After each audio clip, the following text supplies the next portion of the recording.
नमस्कार साथियों, मैं रत्नेश आप सभी का स्वागत करता हूं अपने फेसबुक पेज पर। साथियों, आज 25 जून है और जब भी हम 25 जून का नाम सुनते हैं तो हमारे दिलो दिमाग पे एक छवि बनकर आती है आपातकाल की। 25 जून 1975 को भारत ने अपनी आज़ादी के बाद सबसे बड़े राजनीतिक और संवैधानिक संकट का सामना इंदिरा गांधी द्वारा लगाए गए आपातकाल के रूप में किया। इसके पीछे कारण क्या रहे, चीज़ें क्या रहीं, वो अलग अलग लोग बताते हैं, लेकिन जहाँ तक मैंने आपातकाल को समझा और जाना, 1970 से ही लगातार इंदिरा गांधी और कांग्रेस पार्टी के तानाशाही शासन से भारत की जनता ऊबने लगी थी। देश की जनता महंगाई, गरीबी, भुखमरी से परेशान थी और इसी बीच इंदिरा गांधी जी के निर्वाचन को राजनारायण जी ने इलाहाबाद हाई कोर्ट में चुनौती दी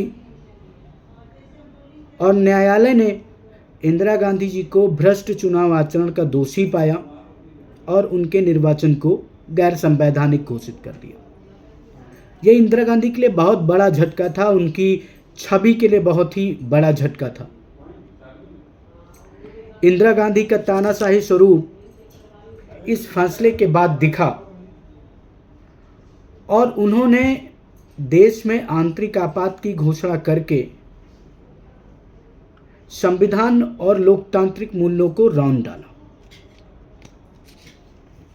ये यहीं तक नहीं रुकी। जेपी आंदोलन के कारण देश की जनता जो थी वो इंदिरा गांधी के तानाशाही और भ्रष्टाचारी स्वरूप को समझ चुकी थी और जनता ने जमीन पर उतरकर इंदिरा गांधी का विरोध किया। इस विरोध का नेतृत्व किया बिहार से आने वाले खाटी समाजवादी नेता जेपी ने। इस जन विरोध को देखकर इंदिरा गांधी चिंतित हुई कि उनकी सत्ता को तो अब जनता ने चुनौती दे दी है और इस जन विरोध का दमन इंदिरा गांधी ने आपातकाल लगाकर विपक्षी नेताओं और भारत के लोगों को जेल भेजकर किया। ये कहीं ना कहीं एक बहुत बड़ा झटका था इंदिरा गांधी के लिए कि उनको इतना बड़ा गैर लोकतांत्रिक निर्णय लेना पड़ा। इंदिरा गांधी ने आपातकाल को लगाने का बचाव करते हुए एक बार कहा था कि उनके पास कोई और रास्ता नहीं था उस जन विरोध को रोकने का, और उन्होंने उस जन विरोध को कहा कि वो जन विरोध राष्ट्र विरोधी बनता जा रहा था। लेकिन इंदिरा गांधी जी अपने बचाव के लिए अन्य लोकतांत्रिक तरीके अपना सकती थी। उनके पास कई सारे तरीके थे। जैसे वो ये भी कर सकती थी कि वो लोकसभा को भंग कर मध्यावधि चुनाव करा लें और सर्वोच्च न्यायालय के निर्णय को मानने के लिए विपक्षी दलों को बाध्य करें।